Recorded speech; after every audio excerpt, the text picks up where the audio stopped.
Hello my lovelies, welcome back to my channel. In today's video we will be talking about a new airline that I never talked about before. It's called Etihad and it's located in the Middle East as well. I will be talking about the application and so many benefits, and I will talk also about one thing that this airline has for the cabin crew and other airlines don't really have that. At the end of the video I will tell you a crazy story that happened on board, and also don't forget to subscribe to my channel if you're new with us, hit the thumbs up and share the video if you like it, and let's start.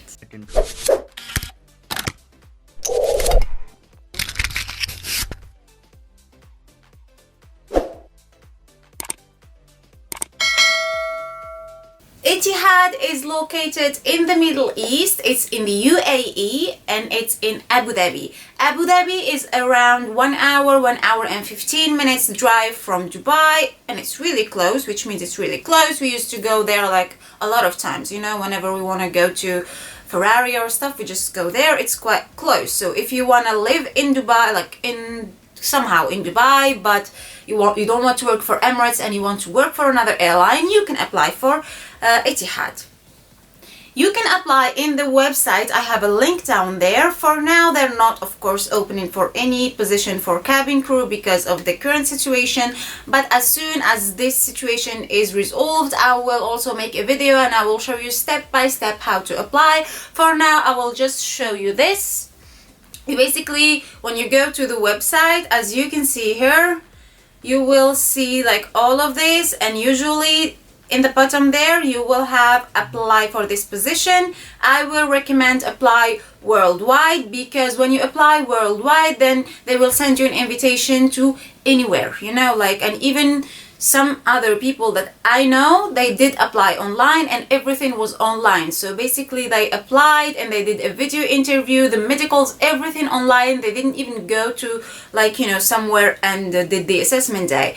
But if you can apply to worldwide, and when they have somewhere, you know, when they have an assessment day near to your country or like in Abu Dhabi, they can send you that. And here in this website, for now, you can just tell them that you want to have any offer, or when they have any offer they can just send you an email, and they will send you an email every 7 days if they have anything new to send you.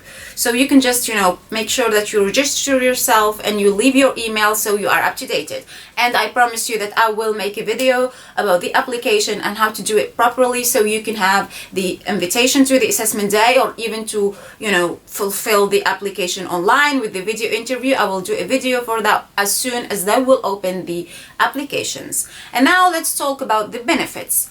Well, for Etihad, the salary is quite tempting. It's a little bit less than Emirates salary.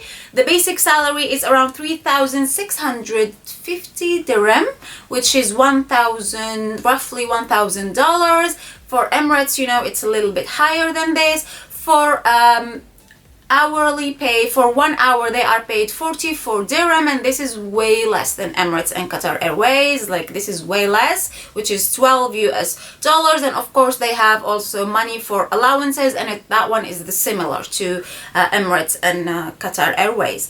You will see that their salary, when you combine all of these three and you combine them, the salary is less than Emirates and Emirates and Qatar Airways, but it is a better company. I can see that it's a better company for cabin crew, like, not just the benefits but the way they treat cabin crew, you know. They don't really, you know, from one complaint they have a warning. And also for grooming standards, they have amazing grooming standards. For boys, they can have the beard. Imagine, like, this is so cool. This is one of, like, the only company I think in the Middle East that allows the beard, which is amazing, you know, like cabin crew with beard, they get to travel, they have all of the benefits, and they can still keep their beard. So it's quite cool, you know. For the qualities that cabin crew should have before they are hired for applicants, of course they should be plus 21 years old, they should be adults, they should be 162 centimeters or above, which means they should reach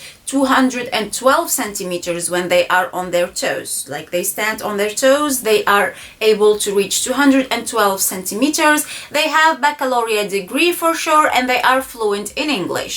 And also they have to be like, you know, aware of the customer service domain. They should have at least some experience in customer service field. This is what they request, you know, like this is, if you have all of these, then you are able to apply for this company.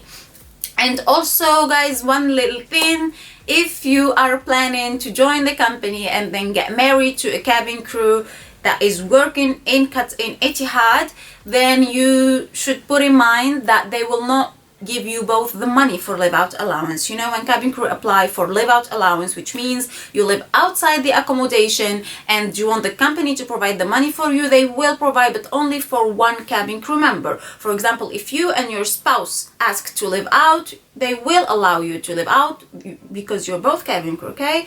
They will allow you to live out, but they will only give money to only one of you. And that money is 40,000 dirham. It's not 56, I think for Emirates it's 50 or not sure. But yeah, for Etihad is only 40, which is way less than Emirates as well. So money-wise, it is way less, but at the same time, put in mind that Abu Dhabi is cheaper than Dubai. So, you know, even rent, everything is cheaper than Dubai. So, you know, like it depends on where you are, then the money, like the salary will be compared to the living wise, like how much you will spend and everything, and they will only give you a salary that is enough to survive. This is what I know, like from these companies. Now, if you ask me personally, if I still want to be a cabin crew, I will say I will choose Etihad because they treat cabin crew really well. I've never met cabin crew with Etihad who is complaining about the procedure, about the rules, and we know that Qatar Airways is very, very, very strict, you know, when it comes to cabin crew. Emirates is strict, but when you compare Emirates and Qatar Airways, you will see that Emirates is less strict than Qatar Airways, and Etihad is way better. So for crew is really amazing, you know, like it is amazing for cabin crew. If you are interested and if you want to go to the assessment day, or if you want to know how the application online goes and, you know, the video interview and the questions that you will have, I'm more than happy to help. Just tell me down there. I'm more than happy to make a video and talk about the assessment day, the exercises, anyways, you know what I mean, like the activities you will have there. I will make a video about that as well if you want, of course. I'm more than happy to do it, because as I told you, it is different. Like the assessment day is different than Emirates, is different than Qatar Airways, and also the online interview is different. So just tell me down there. And now story time. Basically, this story is not related to the recruitment day, is not related to anything like this. It's only related to customers. And one time, there's this customer, he was wearing all branded stuff. Like he was all, you know, like he was wearing Gucci from his socks to his, you know, like the hair bandage, I don't know how to call it. Anyways, imagine like he was all Gucci, original Gucci, but he was traveling in economy class. So he was sitting in the aisle, you know, like the aisle, and then the middle seat, and then the window seat. So he was sitting in the aisle, and then the cabin crew, she was serving, you know, like the customer in the middle seat asked for red wine. So she took a glass of red wine and she spilled it. Like, well, things happens, you know, like turbulence, the aircraft moved, and she spilled red wine on that customer, you know, not even the one who requested, but the one who's sitting in the aisle, and he's all Gucci and he's so proud of his clothing and he looked nice, cute, you know, but come on. Oh my God, you should see him. He was paranoid. He was paranoid. He was like, oh my God, oh my God, oh my God. And the socks, like they were all, you know, with red wine. Oh my God, he was shocked, and he came running to the galley, you know. He was like, what am I supposed to do? This is all original. I've spent like a lot of money on it. And like, you know, I wanted to say, you should have booked a ticket in business class, or even not that, you know, when you're traveling, do not wear fancy, very expensive things. You never know what can happen on board, so don't wear those things on board. Just wear, you know, look, pajama or something. When I travel, I look like shit, for real. I look horrible when I travel.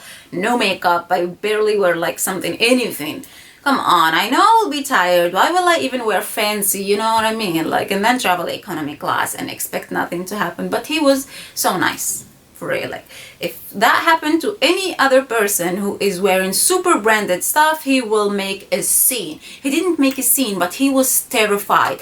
And then, like, the supervisor was like, okay, let's spill white wine on it. Because, like, they told us when you spill red wine on a customer, spill red wine on, like, pour red white wine on top of it, and then it will go away. So the supervisor was like this, you know, with the bottle of white wine on top of that customer, and that customer was, oh my god. But eventually it didn't even, like, you know, it didn't go all, just like, you know, it was like a little bit. There are still some, you know, red wine spots there, and it was, oh my god. So the meaning behind this story is, like, imagine if this happened with another customer. He didn't even complain, this customer. So imagine how nice he was and how amazing. Even me, I think if someone spilled red wine on me when I'm wearing branded stuff, I will go crazy, you know.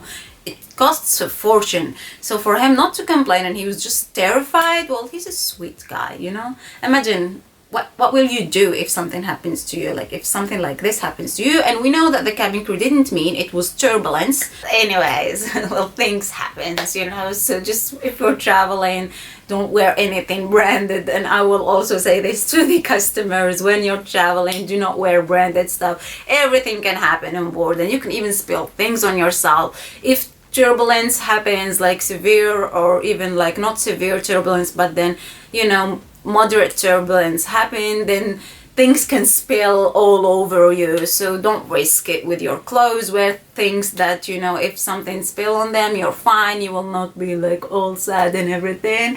And yeah, don't forget to join us on Instagram for lives, and don't forget to subscribe to my channel if you're new with us. Hit the thumbs up, share the video if you like it, and see you on the other videos, and bye bye.